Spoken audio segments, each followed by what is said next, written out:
നോട്ടുകൾ പിൻവലിക്കാനുള്ള തീരുമാനം ധൃതി പിടിച്ചെടുത്തതല്ലെന്ന് പ്രധാനമന്ത്രി. ജപ്പാനിലെ കോബയിൽ ഇന്ത്യൻ സമൂഹത്തെ അഭിസംബോധന ചെയ്യുകയായിരുന്നു പ്രധാനമന്ത്രി നരേന്ദ്രമോദി. അതിനിടെ പുതിയ നോട്ടുകൾ വിതരണം ചെയ്യുന്നതിന് വേണ്ടി ATMകളെ സജ്ജമാക്കാൻ 3 ആഴ്ച സമയമെടുക്കുമെന്ന് ധനകാര്യമന്ത്രി അരുൺ ജെയ്റ്റ്ലി അറിയിച്ചു. നോട്ടുകൾ പിൻവലിച്ചതിലൂടെ കേരളം നേരിടുന്ന പ്രതിസന്ധി സംബന്ധിച്ച സംസ്ഥാന ധനമന്ത്രി തോമസ് ഐസക്കിന്റെ കത്ത് ശ്രദ്ധയിൽപ്പെട്ടിട്ടില്ലെന്നും അരുൺ ജെയ്റ്റ്ലി ഡൽഹിയിൽ പറഞ്ഞു.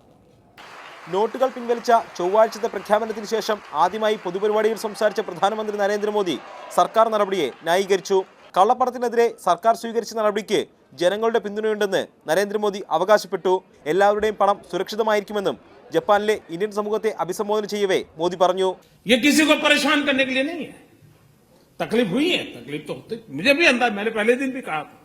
जब 8 तारीख को मैंने राष्ट्र के नाम संबोधन किया तब भी कहा था कितना बड़ा देश है, 50 दिन दिए हैं, जल्दबाजी करने की जरूरत नहीं. അതേസമയം ജനങ്ങൾക്കുണ്ടായ അസൗകര്യത്തിൽ കേന്ദ്ര ധനമന്ത്രി അരുൺ ജെയ്റ്റ്ലി ഖേദം പ്രകടിപ്പിച്ചു.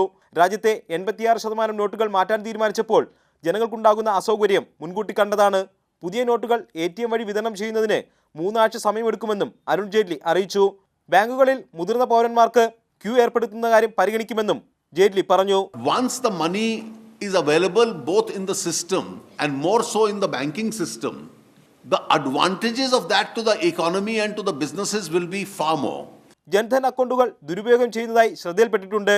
ബന്ധപ്പെട്ടവർ നടപടി സ്വീകരിക്കുമെന്നും ജെയ്റ്റ്ലി വ്യക്തമാക്കി. മാതൃഭൂമി ന്യൂസ്, ഡൽഹി. നോട്ട് നിരോധനത്തെ തുടർന്ന് സംസ്ഥാനത്ത് ജനം ഇന്നും പെരുവഴിയിലായി. 500-1000 നോട്ടുകൾ പിൻവലിച്ചതിനൊപ്പം 100 രൂപയ്ക്കും കടുത്ത ക്ഷാമമാണ് നേരിടുന്നത്. പുതിയ നോട്ടുകൾ എത്താതായതോടെ ബാങ്കുകളുടെ പ്രവർത്തനം തകരാറിലായി. പുതിയ നോട്ടുകൾ എന്ന് നൽകുമെന്ന് റിസർവ് ബാങ്ക് ഇതുവരെ വ്യക്തമാക്കിയിട്ടില്ല. 500-ന്റെയും 1000-ന്റെയും നോട്ടുകൾ പിൻവലിച്ചതുമായി ബന്ധപ്പെട്ട പ്രതിസന്ധി ഇപ്പോഴും തുടരുകയാണ്. പൊതുമേഖലാ ബാങ്കുകളിൽ പണം മാറ്റിയെടുക്കാൻ ഇന്നും വലിയ തിരക്കായിരുന്നു. 100 രൂപ നോട്ടുകൾ ലഭ്യമല്ലാത്തതിനാൽ ATMകൾ ഭാഗികമായി മാത്രമാണ് പ്രവർത്തിച്ചത്. നിലവിൽ ഏതാനും മണിക്കൂറുകൾ കൂടി പ്രവർത്തിക്കാനുള്ള 100 രൂപ നോട്ടുകൾ മാത്രമാണ് ബാങ്കുകളുടെ കൈവശമുള്ളത്. 100 രൂപ നോട്ടുകൾ എന്ന് ലഭ്യമാക്കുമെന്ന് റിസർവ് ബാങ്ക് ഇതുവരെ വ്യക്തമാക്കിയിട്ടില്ല. 500 രൂപയുടെ പുതിയ നോട്ടുകളും ഇതുവരെ എത്തിയിട്ടില്ല. നിലവിലെ ക്ഷാമം തുടരുകയാണെങ്കിൽ നാളെ മുതൽ ബാങ്കുകളിൽ നിന്നും 2000 രൂപയുടെ നോട്ടുകൾ മാത്രമേ ലഭ്യമാകൂ. ഞാൻ ലക്ഷദ്വീപുകാരനാണ്. ഞങ്ങൾ ട്രീറ്റ്മെൻറ്റ് വന്ന ആശുപത്രിയിലെ പൈസ നമുക്ക് അങ്ങനെ എടുക്കാം, കുഴപ്പമില്ല. പക്ഷേ ഭക്ഷണത്തിൻ്റെയും അതുപോലെ മറ്റു സാധനങ്ങളൊക്കെ വാങ്ങിക്കണമെങ്കിൽ ഞങ്ങൾ താമസിക്കുന്ന ലോഡ്ജിൽ പൈസ കൊടുക്കണമെങ്കിൽ എല്ലാം പൈസ വേണം. തിരക്ക് കുറഞ്ഞ ബ്രാഞ്ചുകളിൽ നിന്നും ചില്ലറ നോട്ടുകൾ എത്തിച്ചാണ് തിരക്കുള്ള ശാഖകളിലെ പ്രതിസന്ധി ഇപ്പോൾ മറികടക്കുന്നത്.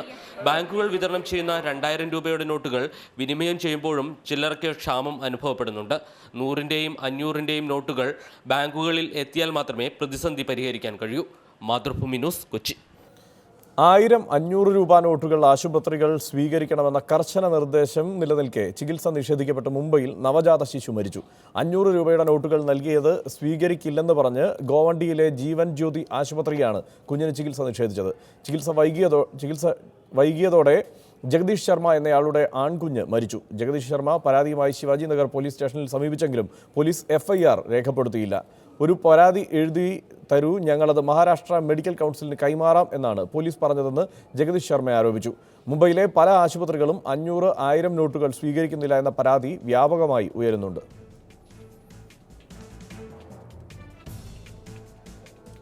CPM നേതാവ് ശ്രീ KN ബാലഗോപാൽ, സാമ്പത്തിക വിദഗ്ധൻ ഡോക്ടർ BA പ്രകാശ്, BJP നേതാവ് ശ്രീ VV രാജേഷ്, ഉപഭോക്തൃ അവകാശ പ്രവർത്തകൻ ശ്രീ ഡിജോ കാപ്പൻ എന്നിവരാണ് ചർച്ചയിൽ പങ്കെടുക്കുന്നത്.